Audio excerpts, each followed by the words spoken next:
ஓம் முருகா, குருமுருகா, அருள்முருகா, ஆனந்த முருகா, சிவசக்தி பாலகனே, சண்முகனே, என் வாக்கிலும் நினைவிலும் நின்று காக்க. நேயர்கள் அனைவருக்கும் வணக்கம். அன்புக்கு மட்டும் அடிமையான, பாசத்துல கண்ணீர் மட்டும்தான் இவங்களுக்கு வந்து நிற்கும். இப்படிப்பட்ட குணாதிசயங்களோடு இருக்கக்கூடிய ரிஷப ராசிக்கு டிசம்பர் மாதம் 10ஆம் தேதி வரைக்கும் எதுவுமே இருக்காதுங்க. இந்த மாதம் முடியும் போது மட்டும் எனக்கு என்ன நடக்க போகுது இப்படி தான் யோசிச்சுட்டு ஒவ்வொரு நாளையும் கடந்து போய்கிட்டு இருக்கீங்க. ஆனால் இந்த வீடியோ பதிவில் இப்போ நான் சொல்கிறேன், டிசம்பர் மாதம் 30ஆம் தேதிக்குள்ள ரிஷபராசிக்கு எல்லாமே நல்லா இருக்க போகுதுங்க.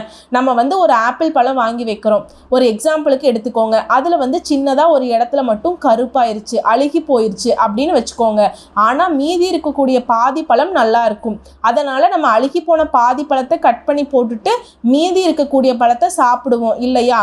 அந்த மாதிரி தான் டிசம்பர் மாதம் பாதி உங்களுக்கு சரியா இல்லை. ஆனால் மீதி இருக்கக்கூடிய நாட்களும் இந்த மாசத்துல இப்படி தான் இருக்க போகுதுன்னு நீங்கள் நினச்சிட்டு இருப்பீங்க. அந்த பாதி பழம் அழுகுனதும் மீதி பழம் முழுசாக கெட்டு போச்சுன்னு நினச்சிங்க இல்லையா? அப்படி கிடையாதுங்க. அந்த பாதியை ஒதுக்கிடுங்க. மீதி பாதி இந்த மாசத்துல அடுத்து இருக்கக்கூடிய அந்த 15 நாள் அப்படிங்கிறது டிசம்பர் 30ஆம் தேதிக்குள்ள உங்களுக்கு நல்ல நிலையில இருக்க போகுதுங்க.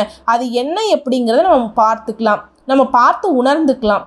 இது எல்லாமே சரியா இருக்கணும் அப்படின்னா நம்ம ஒரு தெய்வத்துடைய அனுகிரகம் நமக்கு தேவைப்படுது. இந்த வீடியோ பதிவை பார்க்கக்கூடிய இந்த தருணத்துல ரிஷப ராசிக்காரங்க சொல்ல வேண்டிய மந்திரம் ஓம் நம சிவாய. சிவபெருமானுடைய ஆலயத்துக்கு அடிக்கடி போயிட்டு வாங்க. முடிஞ்சதுன்னா தினமும் போயிட்டு வரலாம். அப்படி முடியாத பட்சத்தில் வீட்டில இருந்து வெளியில கிளம்புறப்போ வீட்டு பூஜை அறையில தீபம் ஏற்றி சிவபெருமானுடைய நாமத்தை 3 தடவையோ இல்லைன்னா ஓம் நம சிவாய அப்படிங்கிற மந்திர சொல்ல 3 தடவை சொல்லிட்டு வீட்டை விட்டு வெளியில கிளம்புறப்ப நீங்க மனசுக்குள்ள என்ன நினைச்சிட்டு வெளியில கிளம்புறீங்களோ அந்த காரியம் கைகூடும். நீங்கள் நினச்சதை விட சிறப்பான பலன்களை கொண்டு முடியும். கூடுதலாக உங்களால் முடிஞ்சதுன்னா கமெண்ட் பாக்ஸில் ஓம் சிவபெருமானே போற்றி போற்றி அப்படின்னு பதிவிடுங்க. ஓம் நம சிவாய அப்படின்னு சொல்லும்போது உங்களுக்கு கோயிலுக்கு போன ஒரு நிம்மதி கிடைக்குங்க. உங்களுடைய எதிர்மறை எண்ணங்கள் ஒழிக்கப்பட்டு நேர்மறை எண்ணங்கள் உருவாகும். சொல்லும்போது நீங்கள் சிவபெருமான மனசில் நினச்சிருப்பீங்க. உருவமுடைய சிவபெருமானோ இல்லை உருவமற்ற லிங்கத்தையோ உடைய சிவபெருமான உங்களுடைய மனசில் தென்படுவாருங்க. இந்த சமயத்தில் உங்களுக்கு கோயிலுக்கு போன ஒரு உணர்வு கிடைக்குமா கிடைக்காதா? நமக்கு கடவுளுடைய தரிசனம் தானே தேவை, கடவுளுடைய அனுகிரகம் தானே தேவை. இது சொல்றப்ப கடவுளுடைய அனுகிரகம் முழுமையா உங்களுக்கு கிடைக்குங்க. நம்பணும், ஆன்மீகத்தை முழுமையா நம்பணும். யாரையோ நம்பி எவ்வளவோ விஷயத்தை இழந்திருக்கோம். ரிஷபராசிக்காரங்களே, இது உண்மைதானே? எத்தனை பேரை நம்ம ஏமாத்தியிருக்காங்க. பண விஷயமா இருக்கட்டும், உறவு ரீதியா இருக்கட்டும், எவ்வளவு ஏமாற்றம். எத்தனை பேர் உங்க முதுகுல குத்தி இருக்காங்க. உங்ககிட்டயே நல்லா ஒற்றுமையா இவங்கள மாதிரி ஒரு உறவு இல்லடா, லைஃப் லாங் நம்ம கூட வரப்போறாங்கடா அப்படியெல்லாம் நினச்சி பழகியிருப்பீங்க இல்லையா? அந்த உறவு எந்த அளவுக்கு பச்சை துரோகம் பண்ணியிருப்பாங்க. மனசு ரணரணமாக கத்தியில் போட்டு குத்தி கிழிச்ச மாதிரி எவ்வளவு காயங்களை கொடுத்துருப்பாங்க. உறவாடா இது, ஒட்டு மொத்தமாக சூனியமாக இருக்காங்க. இந்த மாதிரிலாம் நினச்சிருக்கீங்களா? எத்தனை நாளாக தனிமையில் உட்கார்ந்து அழுதுருக்கீங்க. யாருக்கு நம்ம நல்லது சொல்ல, யாருக்கு நம்ம எதிரியாக நிற்க, பொதுவாக மழுங்கி போய் ஒரு வாழ்க்கையை வாழ்ந்துட்டு இருக்கீங்க. பேசுகிறவங்க பேசுங்க, அடிக்கிறவங்க அடிங்க, எவ்வளோ வேணாலும் அசிங்கப்படுத்துங்க, அவமானப்படுத்துங்க, போங்க. அதுதானே உங்களுக்கு வேணும். உங்கள் மேலே நான் பாசம் வச்சுட்டேன், இனி நான் என்ன பண்ண போகிறேன்? இந்த நிலமையில தான் ரிஷபம் கடந்து போயிட்டு இருக்கீங்க. வாழ்க்கையில் அப்படி தான் இருக்கீங்க. கடவுள்கிட்டையும் அப்படி தான் இருக்கீங்க. என்ன கடவுளே, உன்னால் எவ்வளோதான் கஷ்டம் கொடுக்க முடியுமா, கொடுத்துட்டு போ அப்படிங்கிற மாதிரி ரொம்ப இந்த நிமிஷமே உயிர் போனா கூட கவலை இல்லாத அளவுக்கு கஷ்டத்தோட வாழக்கூடிய ரிஷபராசிக்கு இந்த மீதி இருக்கக்கூடிய நாட்கள், மாசத்துடைய இறுதி நாட்கள், பணவரவு திருப்திகரமாக இருக்க போதுங்க. அடிச்சாம்பாருடா சிக்ஸர் அப்படிங்கிற மாதிரி ரிஷபராசியை பொறுத்த வரைக்கும் பிரச்சனைனாலே பணப்பிரச்சனை தாங்க. உறவு உடைந்து போகிறது, நட்புகள் விட்டு விலகி போகிறது, மேக்சிமம் பிரச்சனை ரிஷபராசிக்கு பண ரீதியாக தான் இருக்குதுங்க. பணப்பிரச்சனை இப்போ தீரும்போது உங்கள் வாழ்க்கையில் திருப்தியான மாதிரி இருக்கும். ஒரு பெரிய கண்டம் ஒளிஞ்சதுப்பா, பண பிரச்சனை தீர்ந்ததுப்பா, தேவையற்ற செலவுகள் எதுவுமே ஏற்படாதுங்க. இதனால ரொம்ப நிம்மதியா இருக்க போறீங்க.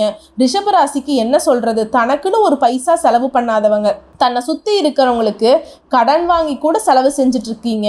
அந்த செலவு தேவையில்லாத செலவு, வீண் செலவு, விரைய செலவு, வெட்டி செலவு, தண்ட செலவு, என்ன வேணாலும் சொல்லலாம். உருப்படியான ஒரு செலவாகவே இருக்காது. ஆனால் மற்றவங்களுக்கு செலவு பண்ணக்கூடிய பணம் இருந்துச்சுன்னா ரிஷபராசிக்காரங்க பல வருஷத்தை ஓட்டிடலாங்க. உண்மைதானே?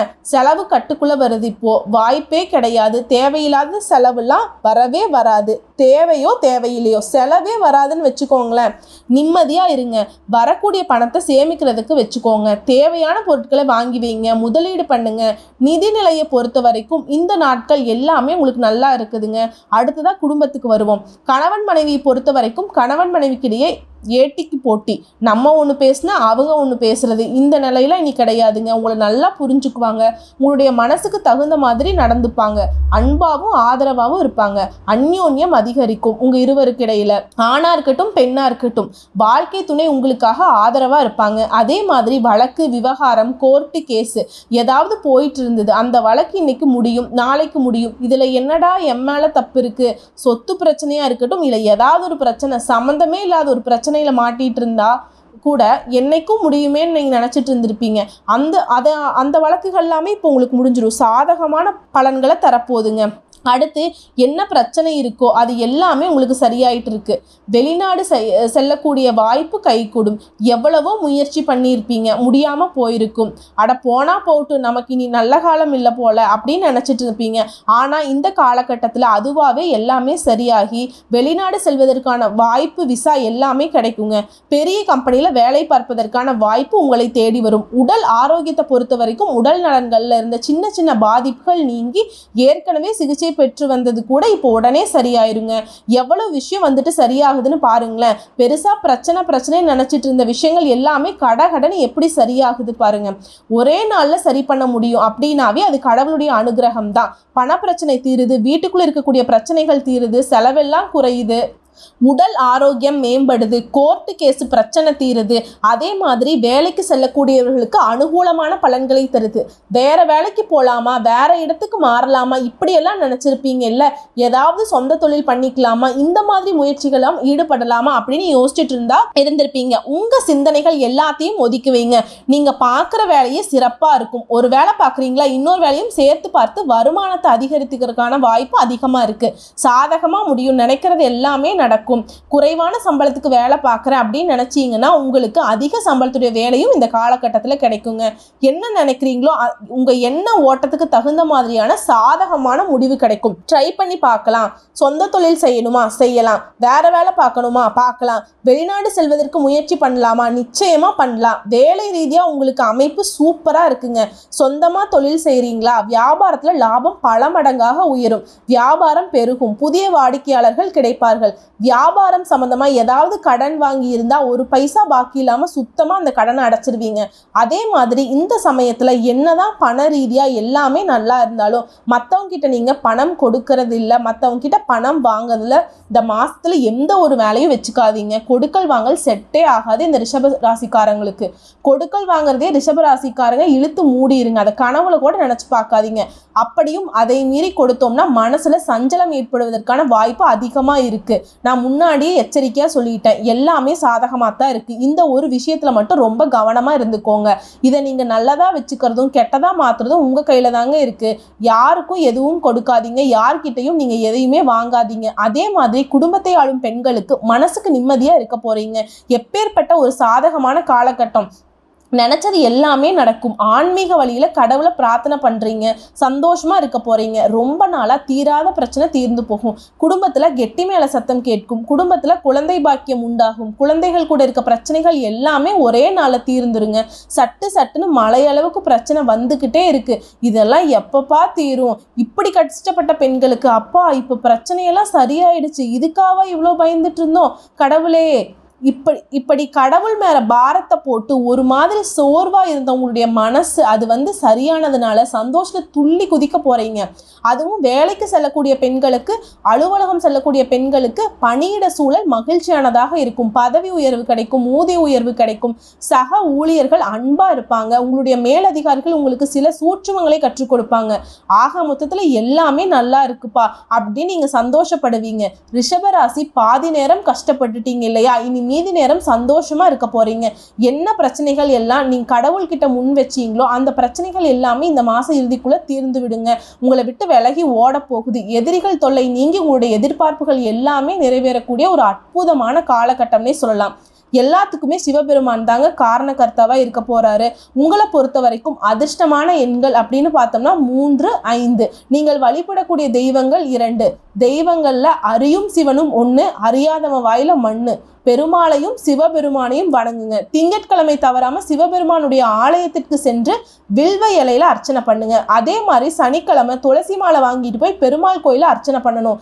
எல்லாத்துக்கும் இவங்க 2 பேரும் தாங்க பொறுப்பு.